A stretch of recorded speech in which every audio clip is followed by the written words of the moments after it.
How's it going, everybody? Oisin Quinn here from Quinn Strength and Conditioning. I just want to give a wee voiceover of our workout here today. It's a GAA lower body workout and one that's great for any kind of advanced lifters. If you've been training for a couple of years, it's a great workout to try out. If not, I'll explain some regressions throughout the workout here that you can work on if you're new to training. First movement we have up here is like a resisted sprint, or a resisted march as I would call it. This is an alternative to doing a sled sprint, and if you look at what I'm doing, I'm not really sprinting full out, it's more about sprint mechanics, so high knees, high arms. It's a great one to add in there. Okay, next up we're doing a bit of French contrast training. So this is something I've talked about before, and basically it's about pairing up strength movements with kind of plyometric and speed movements. And this is a hip dominant workout, so the first part of this is a trap bar deadlift, going pretty heavy, so really anywhere above 80% of your 1 rep max. Then we move into a plyometric movement, so I've went for a depth leap, which is similar to the trap bar as it's more hip dominant. And we're going for 3 reps of this here. It's 3 reps of everything. So in each jump I'm trying to react quickly and jump out as far as possible.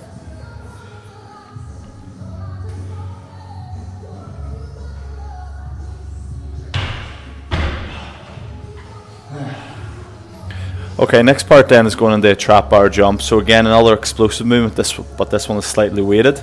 And my intent on each of these reps is just to get as much force as possible into the ground, and to try and propel myself up into the air as high as possible.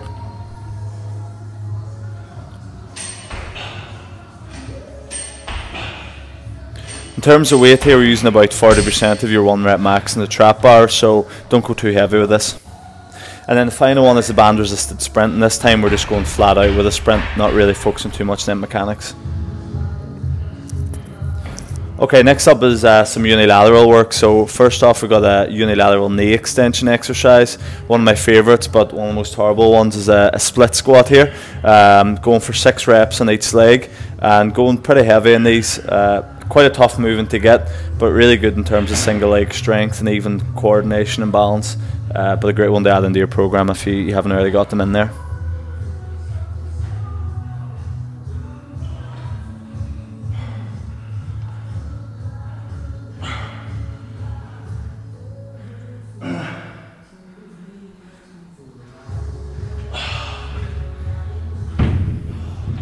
Okay, coming in next then we've got a single leg hamstring exercise, and this one it's sometimes called 1 down 2 up. So you're going to go down on 1 leg in a single leg deadlift kind of technique, and then you're going to come up off 2. Really good movement for building eccentric strength in the hamstrings, and something that you can actually load quite a bit of weight on for the hamstrings. But it's one I've recently started to try out and really liking it, but as you can tell there, it's a tough one.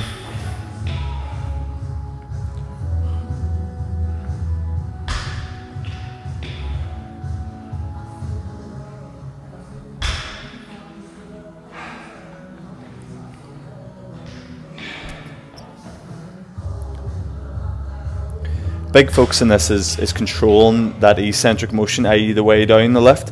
So I'm not just dropping from the top, I'm sort of taking a 3-second count on the way down, so I'm engaging the muscle the whole way. It's really all about controlling the hamstring here, and this is a great one for building resiliency and injury prevention in the hamstring.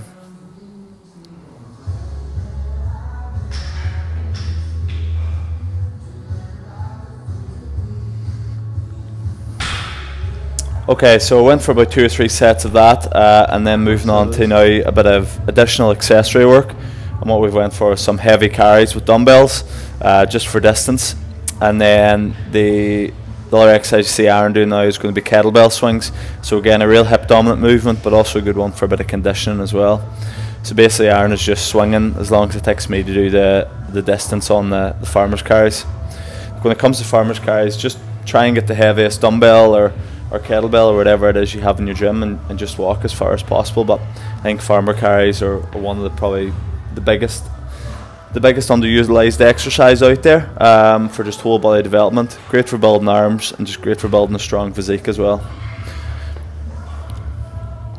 Kettlebell swings, another great movement that's probably not done too much. Great for hamstring development, and also a really good one for conditioning. What I like about it is it's a kind of crossover between lifting weights and cardio work as well. And if you're doing swings properly and heavy enough, you'll really feel that.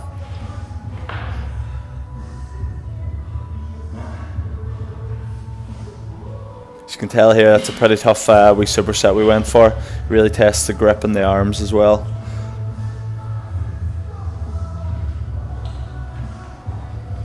And then finally we just added in a wee bit of conditioning work, so we've went for some rows here, so we went for 4 sets of 250 metres each, and trying to work at a fairly high pace, but we're making sure we were getting plenty of rest, so you were really resting the length of time it took the other man to do it, so high power but lots of rest.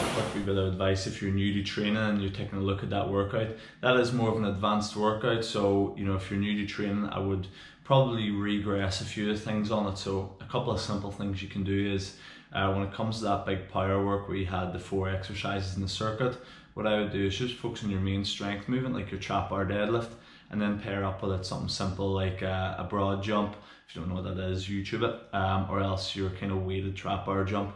But I wouldn't focus too much on doing all 4 of the movements together. It's quite a tough wee circuit, and it does take a bit of time to be able to build those strength levels.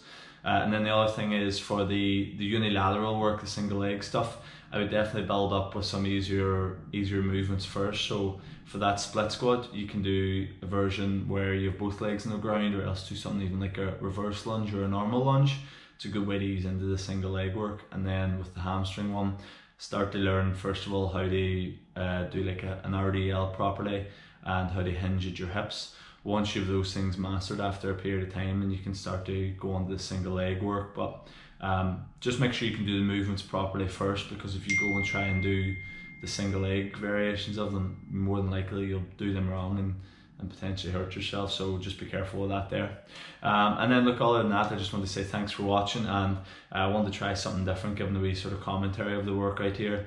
I hope you enjoyed it. If you did, let me know.